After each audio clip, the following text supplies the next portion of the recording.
برادر عزیزم امروز وای از سمکت غلطیدم بعد نماز پیشین پوچم شکسته تنم کمکک زخمی شده تا больница تا ایسوس خانه اومدم در همین روی جوگه خوابم نماز عصر نماز شام خفتن نخوندم چی خیلی مقصد خیستن نمیتونم میتونم طهارت کردنش بینهایت یک پتچه کردم برآمدم نتونستم تیمم جایزه.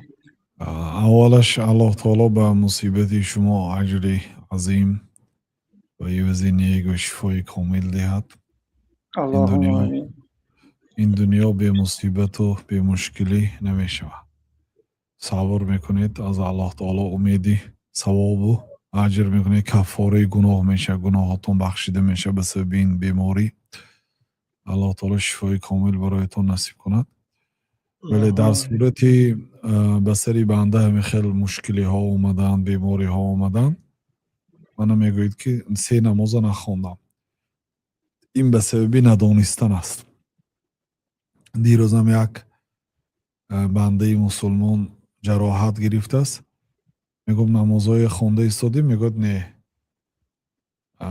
آخر برای چی نمیخونه میگوید نمیتونم آخه همون در جای نشست خونید یعنی شما پاتون شکستگی است شما نشسته نمیتونید خسته نمیتونید در حالت همین خوابیدن و پهلو کدام حالت برایتون مناسب باشد همون خیر نماز خونید.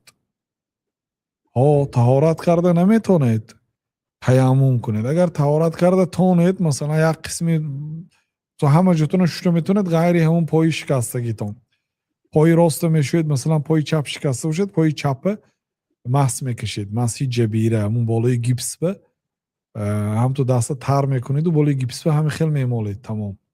اگر هر دوش باشد هر دوشه لیکن دیگر جاها سالم است که مثلا دست رو اینجاها هم جای نشستگیتون بخیر مثلا فرزنده و همسر اگه برادر نزدیک کسی باشه خدمت کند خوب است آب بیارد مثال تقارنده یک چیزی مناسب که مثلا شما خسته نمیتونید آب آورد اونجا خیلی دست رو آتون میشوید اون چیزی که میتونید میشه اون چیزی که نمیتونید و مسحی جبیره میکنید دستان تر میکنید و بالی گیپس به همین خیلی میمالید یا مراتبه طهارتتون طهارت شما همون جای خورفتگیتون هنده نماز میخونید اقل فرضش خونید یکی قضا نکنید قضا گناهی کلان است این بیماری های الله تعالی میدهد تا اینکه بنده به الله تعالی نزدیک شود نه اینکه دور شود.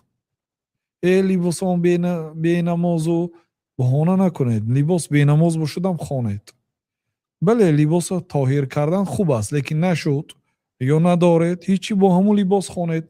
بعضی هم همین لباس بهانه میکنند یا بیماری بهانه نماز بهانه ندارد.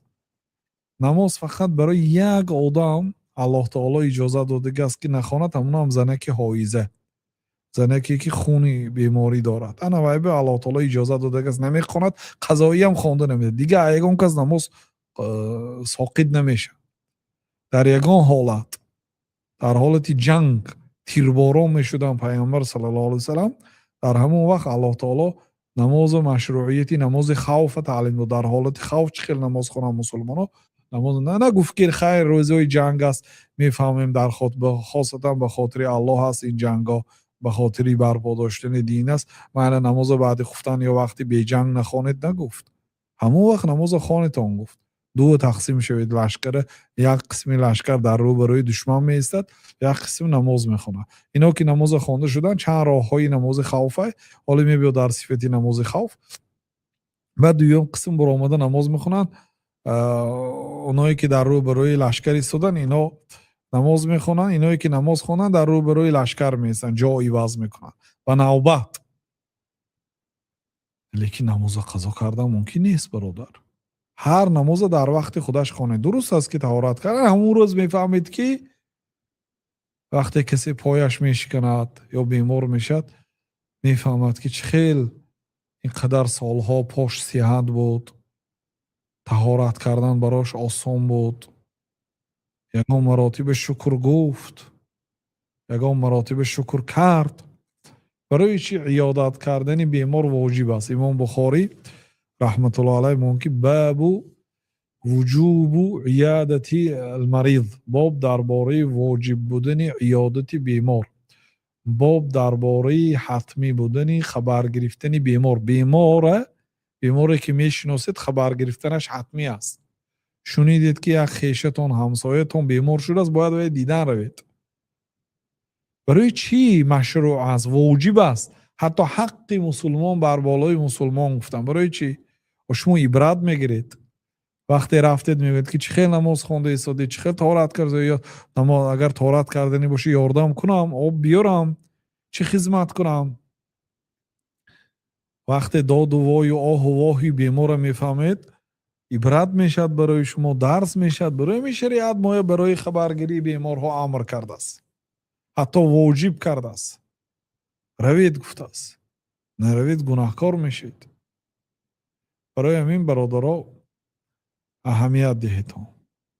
الله شفا دهد. برادر نمازهای در وقتش خوانید. اگر وقت طهارت کردن مشکل شد تیمم کنید. همین یک کف خاک هم تو طلب کنید، یک کف خاک خوش رو کره ایله کره کمکه، یک کف در داخلی از سلفان یا یک پارچه لحته متا باشد، همیخه یک دست میزنید و همیخه روتون رو میمالید، همیخه کفتون رو میمالید.